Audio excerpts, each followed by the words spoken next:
नमस्कार, जय जोहार। का हाल है मैं आज मैं बातचीत करने के लिए पहुंचा हूं छात्र संगठन के बीच में। दरअसल छत्तीसगढ़ में स्वामी आत्मानंद स्कूल ज़ोर शोर से जो है शुरू किया जा रहा है। राज्य सरकार की महत्वाकांक्षी जो है योजनाओं में से एक है स्वामी आत्मानंद स्कूल, और इसके ज़रिए पूरे प्रदेश भर में अंग्रेजी शिक्षा को बढ़ावा दिया जा रहा है। अंग्रेजी माध्यम के स्कूल खोले जा रहे हैं। इसे लेकर के अलग अलग जगहों से अलग अलग समय पे अलग अलग बातचीत होती रही है। किन्हीं लोगों को लगते रहा है कि अंग्रेजी शिक्षा को बढ़ावा क्यों दिया जा रहा है। सवाल इस बात को लेकर के भी उठते रहा है कि क्या हिंदी माध्यम स्कूल इसके साथ ख़त्म हो जाएंगे। सवाल इस बात को लेकर के भी उठते रहे हैं कि हिंदी माध्यम स्कूलों को बंद करके अंग्रेजी माध्यम के स्कूल खोले जा रहे हैं क्या। अगर अंग्रेजी माध्यम के स्कूल खोले जा रहे हैं तो फिर हिंदी माध्यम स्कूल में पढ़ने वाले बच्चे जो हैं कहाँ जाएंगे।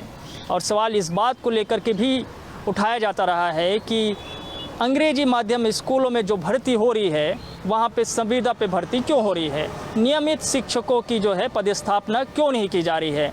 ये सवाल अलग अलग जगहों से अलग अलग संगठनों की तरफ से उठाया गया है। लेकिन आज मैं जिन लोगों से बातचीत करने के लिए पहुँचा हूँ वो है all India democratic student organisation के लोग, जो कि नहीं चाहते हैं कि स्वामी आत्मानंद स्कूलों में जो है संविदा भर्ती हो, जो नहीं चाहते कि हिंदी माध्यम के स्कूलों को बंद किया जाए। यही सवाल है आपका जी। लेकिन ये सवाल क्यों नहीं है, क्या हो जाएगा इससे? जी, हम छात्र संगठन all India democratic students organisation की तरफ से हैं। अभी आप सभी देख रहे हैं छत्तीसगढ़ भर में जो है आत्मानंद स्कूल के नाम से जो स्कूल खोले जा रहे हैं, इसमें जो है अंग्रेजी माध्यम जो है स्कूल खोले जा रहे हैं। तो सबसे पहले तो मैं ये बता दूं कि हमारा छात्र संगठन AIDSO जो है वो पिछले कई सालों से छत्तीसगढ़ में भी और पूरे देश भर में सरकारी इंग्लिश मीडियम जो स्कूल खोले जाने चाहिए इस मांग को लेकर के लड़ रहा है। अभी जब सरकारी इंग्लिश मीडियम स्कूल जो खोले भी गए हैं उसमें ये समस्या आ रही है कि ये जो सरकारी आत्मानंद स्कूल खोले गए हैं वो जो है निजी समितियों के द्वारा संचालन किया जा रहा है। ऐसा कहाँ है आपने सुना है? ये तो सरकार की जो है योजना है, सरकार के जो आदेश आया है उसमें लिखा है। उसमें लिखा जी बिल्कुल, स्कूलों में जो नोटिस आया है आप देख पाएंगे कि जो सरकार जो समिति गठित की जाएगी उस समिति में जो है कलेक्टर और कुछ एक आध सरकारी जो अधिकारी हैं। लेकिन संचालन का जिम्मा तो सरकार के पास ही रहेगा ना? बिल्कुल ऐसा नहीं है।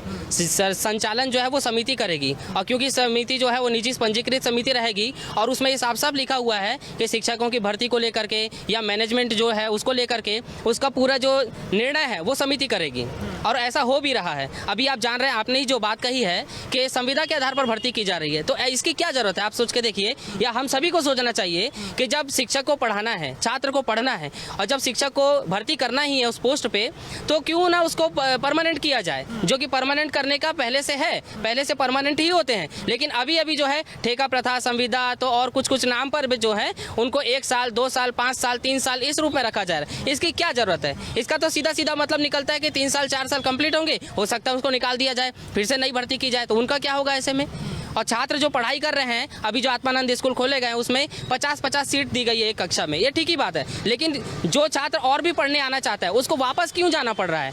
इतनी सीट क्यों नहीं है कि जो छात्र पढ़ना चाहता है आत्मानंद स्कूलों में वो पढ़ सके? जैसे सरकारी स्कूलों में जो है प्राथमिक शाला से लेकर के कॉलेज स्तर तक जन भागीदारी जो समितियाँ रहती है वो समिति रहती है, उसी तरह की समिति इसमें भी बनाई जा रही है। नहीं, जन भागीदारी समिति क्यों होगी? जन भागीदारी उसमें ये रहता है कि देख रेख जो चीज़ें होती है, वहाँ पे कोई चीज़ें है, कोई समस्या है तो समिति के माध्यम से सरकार तक पहुँचे।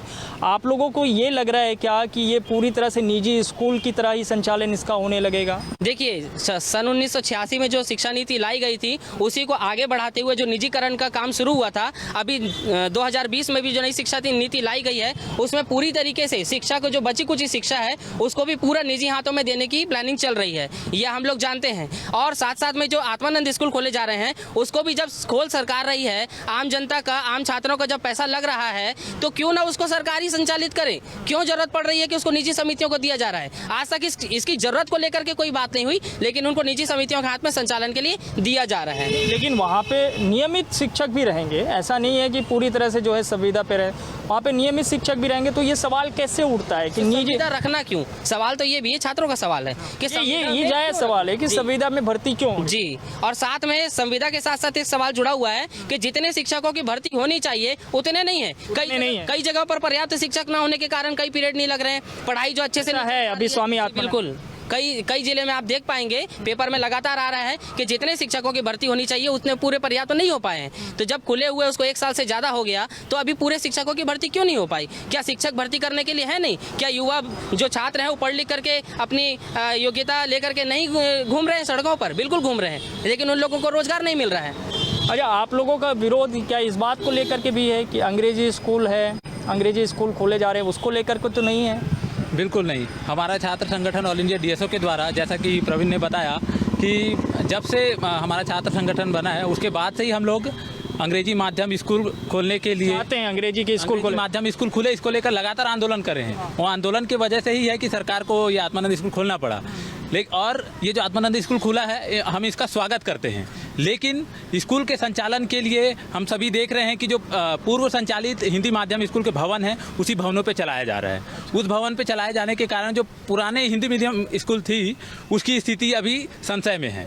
और कई स्कूल है, जैसे बिलासपुर है, हमारे पाटन में है, उदय में है, कई स्कूलों को एक स्कूल से दूसरे स्कूल में शिफ्ट कर दिया गया और हिंदी मीडियम स्कूल को बंद कर दिया गया। हमारा विरोध इसी के लिए है कि जब आप हिंदी माध्यम के स्कूलों को बंद ना किया जाए, ये है। मैं देख रहा हूँ कहीं कहीं पे आप लोगों ने लिखा हुआ है वो हिंदी माध्यम स्कूलों को बंद किया जा रहा है, उसका भी जी बिल्कुल। हमारा यही मांग है कि अंग्रेजी माध्यम स्कूल खुले, लेकिन जो पूर्व संचालित हिंदी माध्यम स्कूल है उसको भी चलाना होगा और वो ना बदला जाए, उसको कन्वर्ट ना किया जाए। बिल्कुल, उसको बिल्कुल ना बदला जाए। और ये जो अंग्रेजी माध्यम स्वामी आत्मानंद स्कूल खोल रहे हैं इसके लिए अलग से भवन बनाया जाए।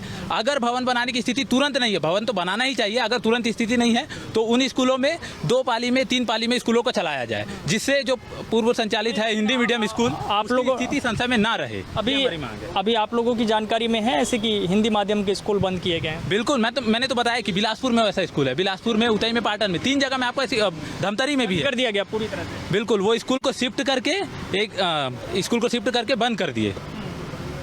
इससे वो जो छात्र हैं वो फिर कहाँ जाएं? यही तो हमारा सवाल है, यही हमारा सवाल है कि जो अगर हिंदी मीडियम स्कूल को बंद कर दिया जाएगा तो वहाँ के स्टूडेंट जाएंगे कहाँ? और दिक्कत ये है कि ये जो अंग्रेजी माध्यम के स्कूल खोले जा रहे हैं, आत्मानंद खोले जा रहे हैं, इसमें सीट की संख्या केवल 50 है।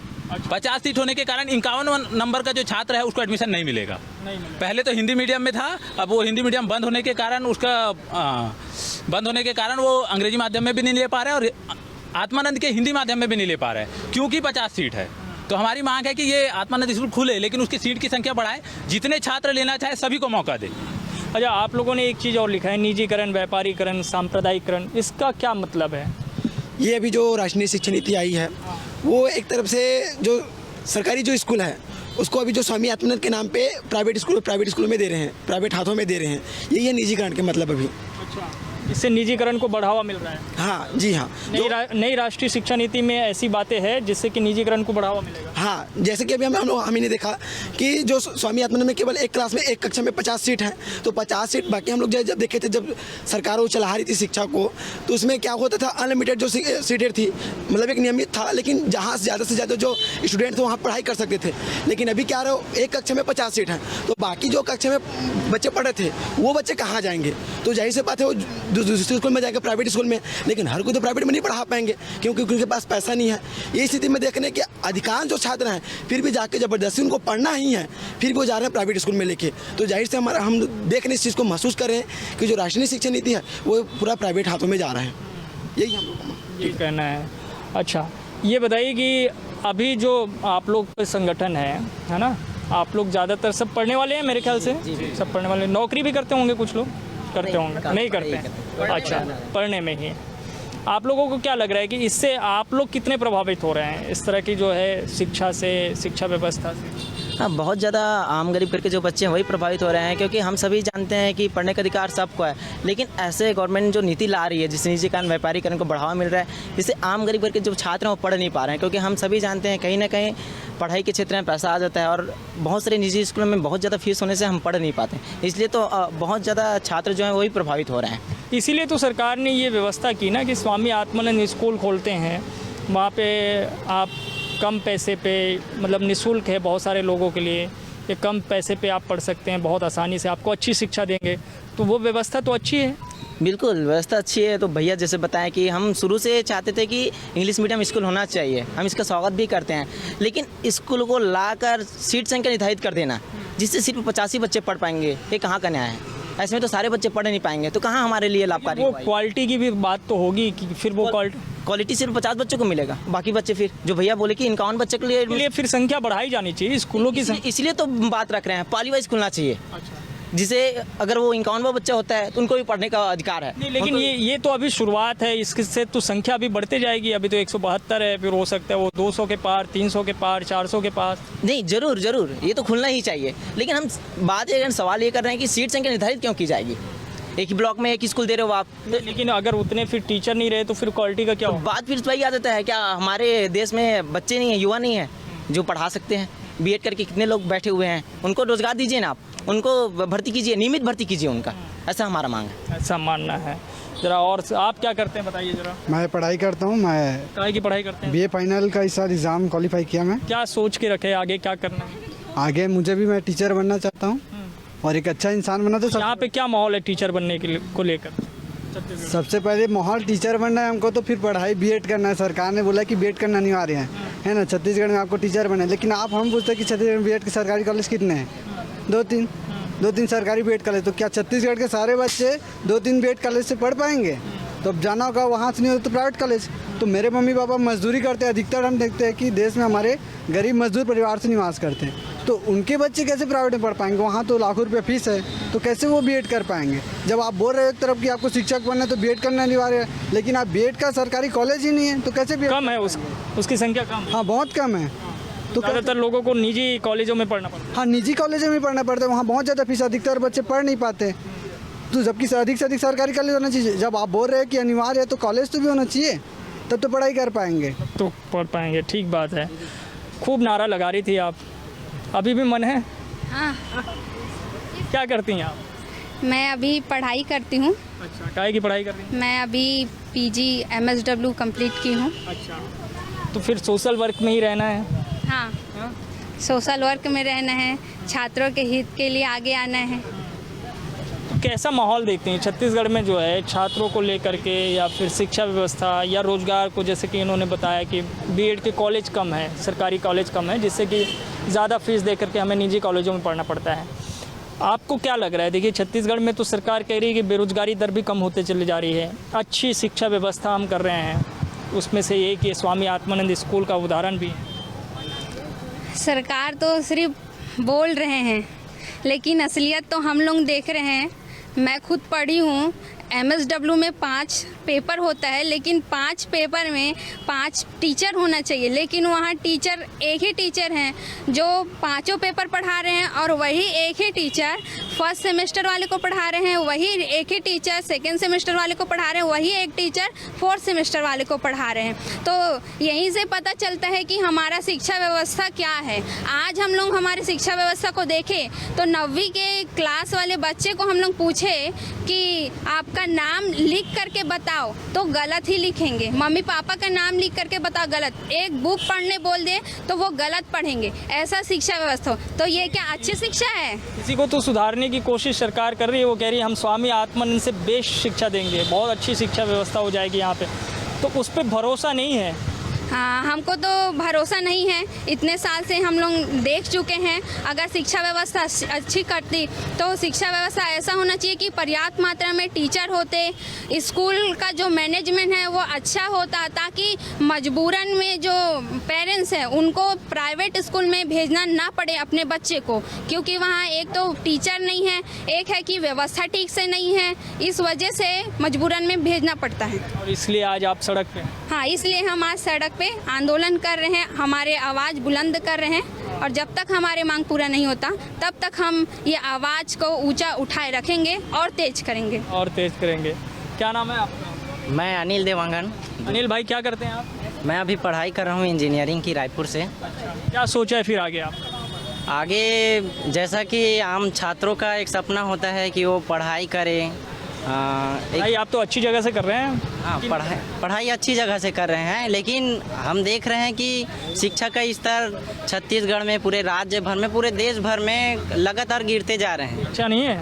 अच्छी नहीं है शिक्षा का स्तर जितनी होनी चाहिए अभी, क्योंकि आज़ादी के बाद से जो मांग उठी थी छात्रों को अच्छी शिक्षा, सस्ती शिक्षा, सही जनवादी वैज्ञानिक शिक्षा मिले, ये हमारे सभी क्रांतिकारी जिन्होंने बलिदान दिए हैं, नेताजी सुभाष चंद्र बोस, ईश्वर चंद्र विद्यासागर, जिन्होंने संघर्ष किए हैं, तो वैसी शिक्षा जो सपना देखे थे देश के लिए, ऐसी शिक्षा आज हमारे पास कहाँ है।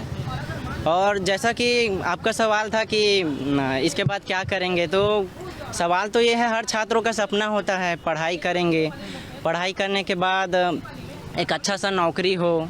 तो नौकरी का माहौल कैसा है छत्तीसगढ़ में? सरकार तो कह रही है रोजगार की स्थिति हमारे यहाँ सबसे अच्छा है, मतलब बाकी राज्यों की तुलना में। ऐसा नहीं, मतलब मुझे लगता है कि अगर हम लगातार न्यूज़ में भी देखें तो हर राज्यों की सरकार ऐसी ही बोलती है। कोई सरकार ऐसी नहीं बोलती कि हमारा जो राज्य है वहाँ रोजगार की स्थिति उस राज्य से ख़राब है, ये नहीं बोलेगी। हाँ, अगर कोई राज्य में थोड़ा बहुत उससे भी ज़्यादा बदतर हालत हो तो वो ये दिखाना चाहेंगे कि हमारे ज़िले में उससे अच्छी है थोड़ी, लेकिन ऐसा नहीं है कि रोज़गार का हालत जो है यहाँ अच्छी है, क्योंकि सड़कों पे जो युवा हैं जो ग्रेजुएशन कर लिए हैं, पोस्ट ग्रेजुएशन कर लिए हैं, वो लोग भी आज सड़कों पे है, वो लोग भी आज आंदोलन में उतरे हैं। तो सरकार इनकी बातें क्यों नहीं सुन रही है, उनकी मांगें क्यों पूरी नहीं कर रही है, ये हम छात्रों का सवाल भी है। और इसी सवालों के साथ हम आज सड़कों पर भी उतरे हैं, क्योंकि हम एक छात्र हैं, शिक्षा को लेकर सोचना हमारी जिम्मेदारी है, हम ऐसा महसूस करते हैं, इसलिए आज हम अपनी बात जो है सरकार के पास रख रहे हैं और ये मांग करते हैं कि जल्द से जल्द शिक्षा का स्तर सुधारा जाए। जो नई शिक्षा नीति जो आई है उसे इस तरीके से सबसे पहला हमारा मांग है कि जो नई शिक्षा नीति, हमारा जो संगठन का विश्लेषण है उसके आधार पर इस शिक्षा नीति जो है किसी भी तरीक़े से शिक्षा के स्तर को बढ़ाएगी नहीं, उल्टा और उसे गर्त में डाल देगी, ऐसा हमारा विश्लेषण है। वो तो अभी लागू भी नहीं हुआ है छत्तीसगढ़ में। बिल्कुल लागू हो रही है शिक्षा नीति में। अगर आप देखेंगे कि धीरे धीरे राज्यों में शिक्षा नीति जो है लागू हो रही है। और चलिए सुझाव ले लेते हैं ज़रा, जो है क्या होना चाहिए, क्या बेहतर आप क्या कल्पना करते हैं? अच्छी शिक्षा मतलब क्या है? अच्छी शिक्षा मतलब तो अच्छी इंफ्रास्ट्रक्चर होना चाहिए स्कूल का। कमी है यहाँ प्रॉपर, हाँ कमी है, कहीं टॉयलेट की, कहीं जर्जर भवन है, कहीं पे आंगनवाड़ी में देखोगे से केवल खाना पूर्ति हो पा रहा है। यहाँ पर देख रहे हैं जो बोर्ड सिस्टम कहना चाहिए, 5वीं 8वीं बोर्ड होना चाहिए, वो बोर्ड नहीं है। और इस बार नई शिक्षा नीति बोर्ड है, 10वीं भी बोर्ड हट जाएगा, केवल 12वीं बोर्ड रहेगा। तो इससे कैसे शिक्षा का स्तर ऊपर नहीं उठेगा। हाँ, 2009 में आया था ये शिक्षा नीति में, तो क्या हुआ था कि 5वीं 8वीं बोर्ड तो हटा दिए थे, अभी इस 2020 में अब 10वीं हटा रहे हैं। और उसी समय से देख रहे हैं शिक्षा का स्तर इतना डाउन हुआ है कि 8वीं पास आउट लड़का देखोगे ना ठीक से लिख पा रहा है ना पढ़ पा रहा है, हिंदी तक नहीं पढ़ पा रहा है। यहाँ ये स्थिति हो चुकी है, ये स्थिति होनी चाहिए नहीं। 10वीं 12वीं 10, हाँ कार्यक्रम आगे बढ़ा रहा है। मैं ज़रा एक सवाल ले लूँ, और जो है ये बेटा थोड़ा नीचे रखो, जरा आपसे सवाल लेते हैं, इनसे भी पूछ लें जरा, जो है ये भी तो मेरे ख्याल से कॉलेज पढ़ रही होंगी। हाँ, क्या करती हैं आप? मैं अभी एमए फाइनल ईयर में हूँ। एमए फाइनल ईयर में, काफ़ी आगे हैं, चिंता की कोई बात नहीं है। क्या लगता है अच्छी शिक्षा का मतलब क्या है? अच्छी शिक्षा का मतलब ये होता है कि जो हमारे जो पहले क्रांतिकारी थे उनका ये सपना था कि हमें ऐसी शिक्षा मिले जो धर्मनिरपेक्ष हो और वैज्ञानिक शिक्षा हो और सबके लिए शिक्षा हो और उस शिक्षा को सभी लोग प्राप्त कर सके। शिक्षा हो। अच्छी शिक्षा का क्या मतलब है? अच्छी शिक्षा का ये मतलब है कि सभी को अच्छे से शिक्षा प्राप्त हो और सभी को मतलब फीस से ना पढ़ाया जाए, मुफ्त में जो है सबको जो है निःशुल्क जो है। अब आप बताइए जो है अच्छी शिक्षा का क्या मतलब है? इन्होंने एक बात कही कि नई राष्ट्रीय शिक्षा नीति में जो है वो बोर्ड, जो 10वीं बोर्ड है, 8वीं बोर्ड, 5वीं बोर्ड, वो सब नहीं है। आपका मतलब क्या है, आप क्या सोचते हैं? जी, अगर बोर्ड हटाया जा रहा है, सेमेस्टर प्रणाली लाया जा रहा है, इसके साथ बोर्ड हट रहा है, क्योंकि सेमेस्टर प्रणाली होता है कि 6-6 महीने पेपर दिलाना पड़ेगा, है ना। तो 6-6 महीने में पेपर ऐसा रहता है कि पूरा पढ़ाई जितना होना चाहिए 6 महीना नहीं हो पाता, वो महीने भर चलेगा तो चलेगा, नहीं तो असाइनमेंट लिखना है, इसमें टाइम चला जाता है। इसी कारण सेमेस्टर प्रणाली ठीक नहीं है। जी, सेमेस्टर प्रणाली ठीक नहीं है। आखिरी सवाल अब प्रवीण के साथ। आओ जरा प्रवीण, जो है तुम यार थोड़ा हमसे समय ले लें तो बातचीत कर ही लेते हैं पूरी। जो है तुमने कहा कि जो है एक तो स्वामी आत्मानंद स्कूल को जो है निजी स्कूलों की तरह संचालित करने की कोशिश हो रही है। दूसरा तुम्हारा सवाल था कि संविदा की भर्ती वहाँ पे क्यों की जा रही है। तीसरा सवाल है कि हिंदी माध्यम स्कूलों को क्यों बदला जा रहा है। तुम ये सब नहीं चाहते, इसको लेकर कहीं कोई बातचीत हुई है? जी, इसको लेकर के हम लोगों ने जब ये शुरू हुआ था आत्मानंद स्कूल संचालन, उस समय ही हम लोगों ने ज्ञापन दिया था अलग अलग ज़िलों में भी, और ज्ञापन के साथ साथ हम लोगों ने प्रदर्शन किया था ज़िलों में। अभी जो हम लोगों ने हस्ताक्षर अभियान चलाया, हस्ताक्षर अभियान में करीब 7,000 से ऊपर हस्ताक्षर हमारे हो चुके हैं। आज हम लोग ज्ञापन के साथ ये हस्ताक्षर सौंपेंगे, और इसके साथ साथ में अगर हमारा आंदोलन यहाँ पे मांग पूरी नहीं होती है तो हमारा आंदोलन लगातार जारी रहेगा। आखिरी सुझाव के तौर पर क्या है सरकार के लिए यही सुझाव है कि जब भी सरकार कोई शिक्षा के बारे में कोई नीति लाती है तो वो शिक्षा संबंधी लोगों से, छात्रों से, शिक्षकों से, शिक्षाविदों से बात करके, कंसल्ट करके जो है कोई नीति लाए। और दूसरी बात, जो शिक्षा में समस्याएं देख रही है सरकार खुद, अगर नहीं देख पा रही है तो छात्रों से पूछा जाए और उन समस्याओं को समाधान करते हुए कोई नीति लाई जाए। तो का हाल है में आज के लिए इतना ही। आप समझ गए होंगे कि भाई छत्तीसगढ़ में जो है स्वामी आत्मानंद स्कूल हो या फिर नई शिक्षा नीति हो, उसको लेकर के छात्रों की राय क्या है, वो क्या चाहते हैं। वो चाहते हैं कि पहले सरकार संवाद करे, उसके बाद ही किसी नीति को, किसी योजना को लागू करे। आज के लिए इतना ही। बाकी खबरों के लिए आप देखते रहिए News 24 मध्य प्रदेश छत्तीसगढ़। धन्यवाद।